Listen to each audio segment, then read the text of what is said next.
కృష్ణ. జీవితంలో మనం అందరము ఉన్న వాటితో సంతృప్తి చెందుతూ సంతోషంగా సుఖంగా జీవనం సాగించవచ్చు. లేని వాటి కోసం ఆరాటపడటం అనేది మూర్ఖత్వం. ఒక సాధువు ఊళ్ళు తిరుగుతూ ఒక గొప్ప రాజ్యానికి రాజధానిగా ఉన్న ప్రదేశాన్ని చేరుకున్నాడు. అక్కడి వీధులలో నడుస్తూ ఉంటే నేలపై పడే ఉన్న నాణ్యం ఒకటి అతడి కంట పడింది.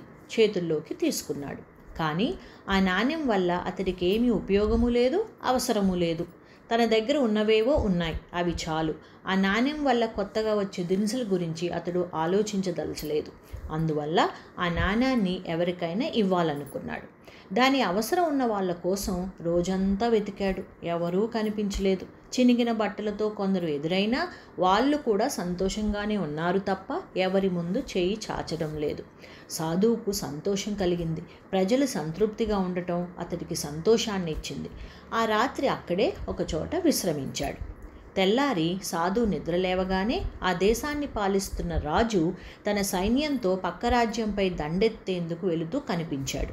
అతడి బలగాలు సాధువు ఉన్న చోటుకి రాగానే రాజు వారికి ఆగమని సైగ చేసి రథం నుంచి కిందకి దిగి సాధువుకు నమస్కరించాడు. ఓ సాధు పుంగవ, రాజ్య విస్తరణ కోసం నేను దండయాత్రకి వెళుతున్నాను. నాకు విజయం కలగాలని ఆశీర్వదించండి అని కోరాడు. సాధువు తనకు దొరికిన నాణ్యాన్ని ఆ రాజు చేతిలో పెట్టాడు. రాజు ఆశ్చర్యపోయాడు. ఏమిటి దీని అర్థం అన్నట్లు సాధువు వైపు చూశాడు.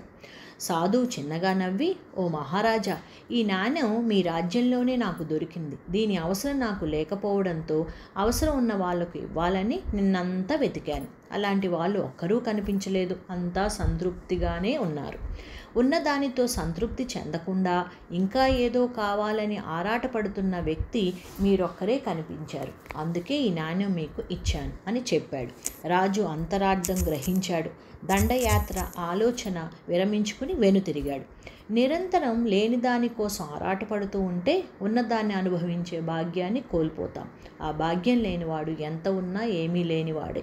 సర్వం శ్రీకృష్ణార్పణమస్తు. సర్వే జనా సుఖినో భవంతు. లోకా సమస్తా సుఖినో భవంతు. హరే కృష్ణ.